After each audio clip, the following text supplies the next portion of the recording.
Subtema 3, cara memelihara kesehatan organ peredaran darah manusia. Pembelajaran 4. Pulang sekolah, Lina menonton televisi. Lina melihat berita prosesi pernikahan adat Melayu yang menggunakan pantun. Lina terpana melihat serunya berbalas pantun dalam prosesi pernikahan tersebut. Selesai nonton televisi, Lina membuka kembali bukunya yang berisi tentang jenis-jenis pantun.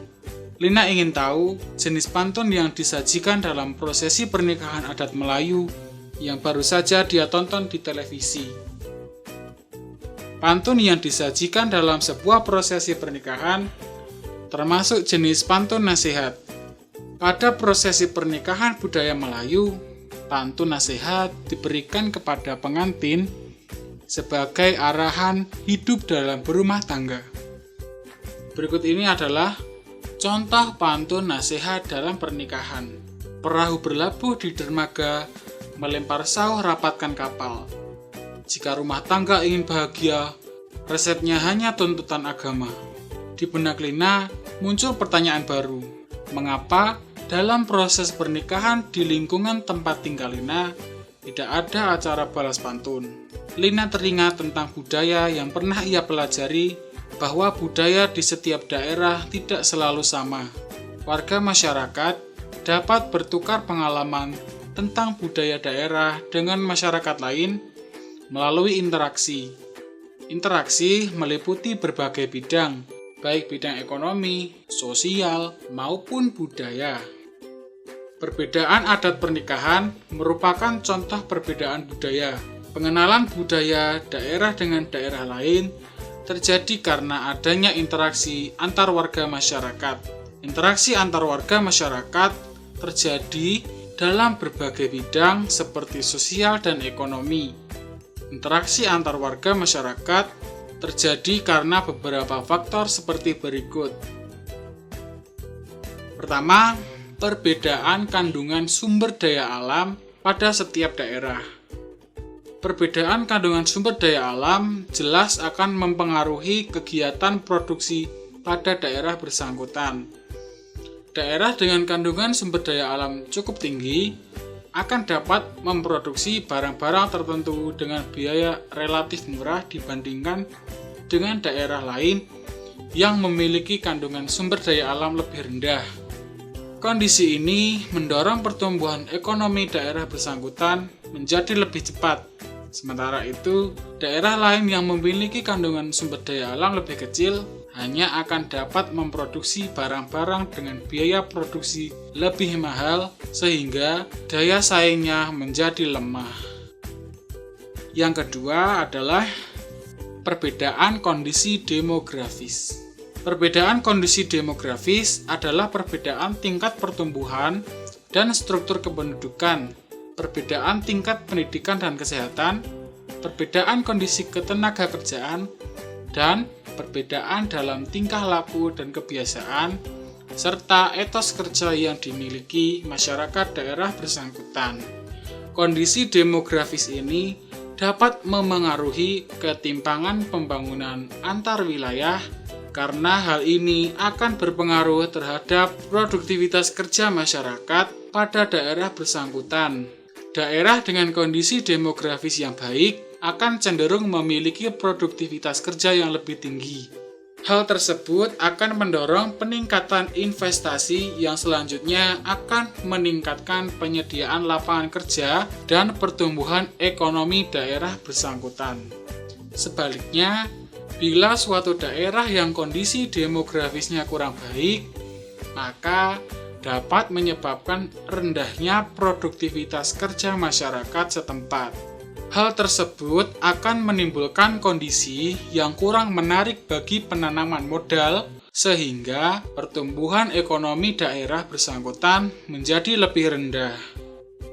Yang ketiga adalah kurang lancarnya mobilitas barang dan jasa. Kurang lancarnya mobilitas barang dan jasa dapat pula mendorong terjadinya peningkatan ketimpangan pembangunan antar wilayah. Mobilitas barang dan jasa ini meliputi kegiatan perdagangan antar daerah dan migrasi. baik yang disponsori pemerintah atau transmigrasi atau migrasi spontan. Alasannya, apabila mobilitas tersebut kurang lancar, maka kelebihan produksi suatu daerah tidak dapat dijual ke daerah lain yang membutuhkan. Demikian pula halnya migrasi yang kurang lancar menyebabkan kelebihan tenaga kerja suatu daerah tidak dapat dimanfaatkan oleh daerah lain yang sangat membutuhkannya. Akibatnya, ketimpangan pembangunan antar wilayah akan cenderung tinggi karena kelebihan suatu daerah tidak dapat dimanfaatkan oleh daerah lain yang membutuhkannya, sehingga daerah terbelakang sulit mendorong proses pembangunannya. Yang keempat adalah konsentrasi kegiatan ekonomi daerah atau wilayah. Terjadinya konsentrasi kegiatan ekonomi yang cukup tinggi pada wilayah tertentu jelas akan memengaruhi ketimpangan pembangunan antar wilayah. Pertumbuhan ekonomi daerah akan cenderung lebih cepat pada daerah dengan konsentrasi kegiatan ekonomi yang cukup besar. Yang kelima adalah alokasi dana pembangunan antar desa atau wilayah. Alokasi investasi pemerintah ke daerah lebih banyak ditentukan oleh sistem pemerintahan daerah yang dianut. Bila sistem pemerintahan daerah yang dianut bersifat sentralistik, maka alokasi dana pemerintah akan cenderung lebih banyak dialokasikan pada pemerintah pusat, sehingga ketimpangan pembangunan antar wilayah akan cenderung tinggi. Sebaliknya, jika sistem pemerintahan yang dianut adalah otonomi atau federal, maka dana pemerintahan akan lebih banyak dialokasikan ke daerah, sehingga ketimpangan pendapatan akan cenderung rendah. Alokasi dana pemerintah yang antara lain akan memberikan dampak pada ketimpangan pembangunan antar wilayah adalah alokasi dana untuk sektor pendidikan, kesehatan, jalan, irigasi, dan listrik. Semua sektor ini akan memberikan dampak pada peningkatan produktivitas tenaga kerja, pendapatan per kapita, dan pada akhirnya akan meningkatkan pergerakan ekonomi di daerah tersebut. Berdasarkan faktor pendorong terjadinya interaksi antar warga masyarakat dalam berbagai bidang, dapat dipahami pengaruh interaksi terhadap pembangunan di segala bidang. Tentu saja, interaksi yang terjadi bertujuan untuk meningkatkan pembangunan di berbagai bidang tersebut. Dengan demikian, kepentingan masyarakat yang belum bisa terpenuhi di daerah yang satu akan bisa terpenuhi dengan berinteraksi dengan masyarakat di daerah lain. Jadi, interaksi yang terjalin untuk menutupi kekurangan masing-masing, sehingga pada akhirnya semua kebutuhan akan bisa terpenuhi dengan baik. Taraf kemampuan ekonomi tiap-tiap daerah pun akan meningkat. Meningkatnya kemampuan ekonomi tiap-tiap daerah akan memengaruhi pemenuhan terhadap kebutuhan sosial dan budaya tiap-tiap daerah. Yang pasti, pegang teguh budaya masing-masing, jangan sampai budaya daerah luntur akibat interaksi sosial. Sehingga dapat disimpulkan bahwa interaksi antar warga masyarakat dapat meningkatkan pembangunan di segala bidang. Dalam kegiatan ekonomi, masyarakat dapat bekerja sama untuk meningkatkan taraf hidupnya sehingga tercapai kesejahteraan sosial. Berikut ini adalah contoh upaya pembangunan ekonomi di daerah pantai adalah melestarikan terumbu karang, melestarikan hutan bakau, melakukan modernisasi peralatan penangkap ikan, membangun tempat pengolahan ikan, dan membangun sarana pariwisata pantai. Dan selanjutnya adalah contoh upaya pembangunan ekonomi di daerah pegunungan adalah membangun bendungan dan waduk, melakukan peremajaan tanaman perkebunan, melestarikan hutan pegunungan, memperbaiki jalan di daerah pegunungan, serta membangun sarana wisata pegunungan. Interaksi antar manusia dapat selalu terjadi, dalam keluarga kecil pun sering terjadi. Sebagai contohnya, saat Lina menonton televisi, tiba-tiba Ibu Lina meminta tolong kepada Lina untuk menjaga adiknya yang sedang tidur. Ibu Lina akan berbelanja untuk persiapan pertemuan warga RT 1 nanti malam di rumahnya. Lina pun siap menjaga adiknya. Ibu Lina sudah sampai di rumah. Bu Lina dibantu Lina mempersiapkan jamuan untuk warga masyarakat. Warga masyarakat mengadakan pertemuan guna membuat peraturan jam belajar masyarakat. Semua warga RT 01 bertanggung jawab atas ketenangan lingkungan setempat pada saat jam belajar masyarakat. Oleh karena itu, semua warga RT 1 berhak ikut serta menentukan jam belajar masyarakat. Keputusan bersama atas jam belajar masyarakat mengikat semua warga masyarakat RT 1 dan orang-orang yang berada di lingkungan setempat. Artinya, semua warga wajib mematuhi peraturan yang dibuat bersama. Hak, kewajiban, dan tanggung jawab merupakan 3 hal yang berbeda satu sama lain, tetapi saling berkaitan erat dan tidak bisa dipisahkan. Hak dan kewajiban bersifat kodrati, yakni melekat bersama kelahiran manusia. Hak dan kewajiban tersebut harus dilaksanakan secara tanggung jawab oleh pihak yang bersangkutan. Orang yang tidak melaksanakan hak dan kewajibannya dapat dikatakan sebagai orang yang tidak bertanggung jawab.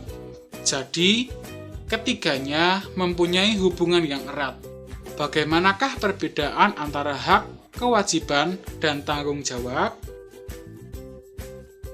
1. Hak sebagai warga masyarakat. Hak berarti sesuatu yang mutlak menjadi milik seseorang dan penggunaannya tergantung kepada orang yang bersangkutan. Jadi, hak warga masyarakat adalah sesuatu yang mutlak menjadi milik seseorang yang berkedudukan sebagai warga masyarakat. Bentuk hak warga masyarakat seperti berikut: mendapatkan perlindungan hukum, mendapatkan pekerjaan dan penghidupan yang layak, menikmati lingkungan bersih, hidup tenang dan damai, bebas memilih, memeluk, dan menjalankan agama, berpendapat dan berorganisasi, serta mengembangkan kebudayaan daerah. Yang kedua adalah kewajiban sebagai warga masyarakat. Kewajiban berarti sesuatu yang harus dilakukan dengan penuh rasa tanggung jawab. Jadi, kewajiban warga masyarakat adalah sesuatu yang harus dilakukan seseorang sebagai warga masyarakat dengan penuh rasa tanggung jawab.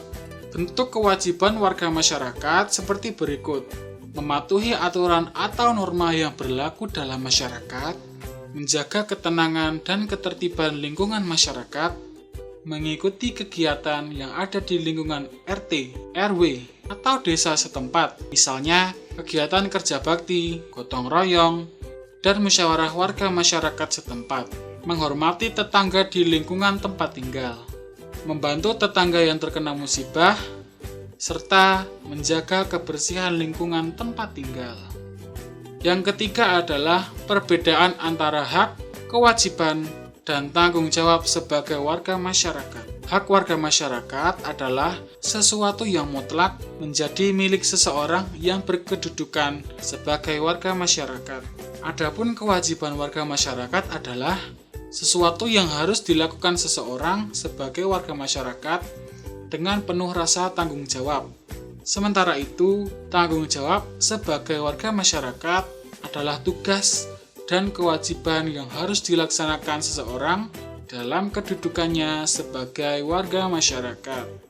Jadi, hak dan kewajiban harus dilaksanakan secara bertanggung jawab. Sebaliknya, tanggung jawab tercermin dari terlaksananya hak dan kewajiban dengan baik. Contoh kewajiban terhadap lingkungan sehat antara lain: yang pertama, membersihkan lingkungan dari sampah. Sampah yang berserakan harus dibersihkan agar lingkungan menjadi sehat. Yang kedua, melestarikan lingkungan dapat dilakukan dengan melakukan reboisasi atau penanaman hutan kembali. Dengan reboisasi atau penanaman hutan kembali, dapat memperbaiki lapisan ozon yang mulai menipis karena pencemaran udara atau polusi. Yang ketiga adalah menjaga kelestarian lingkungan dapat dilakukan dengan memakai kendaraan yang ramah lingkungan. Dengan memakai kendaraan yang ramah lingkungan, kita bisa mengurangi pencemaran udara atau polusi. Berikutnya adalah contoh hak terhadap lingkungan sehat, antara lain 1. Menikmati lingkungan segar. Dengan lingkungan yang segar, hidup kita akan menjadi sehat dan nyaman. Dengan hidup yang sehat dan nyaman, semua kegiatan dapat dilaksanakan dengan baik. Udara untuk keperluan pernapasan, karena tidak ada manusia yang dapat bertahan hidup tanpa adanya bantuan udara. Yang kedua adalah memperoleh air sehat dan bersih yang disediakan oleh alam. Berikutnya adalah pengaruh lingkungan terhadap kesehatan organ peredaran darah, antara lain sebagai berikut. Pencemaran udara disebabkan oleh asap, zat kimia, bau tidak sedap, dan debu. Debu dan zat kimia yang masuk ke saluran pernapasan dapat menyebabkan paru-paru terganggu. Dengan terganggunya paru-paru, penyerapan oksigen yang dibutuhkan tubuh melalui darah menjadi tidak maksimal.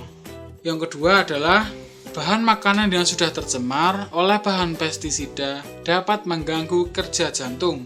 Jika kerja jantung terganggu, maka proses peredaran darah akan menjadi terhambat. Yang ketiga adalah pembuluh darah dapat tersumbat.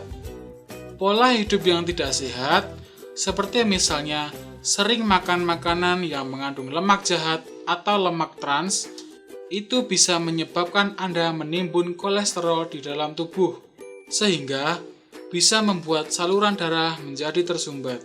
Apakah anak-anak sudah paham materi yang disampaikan?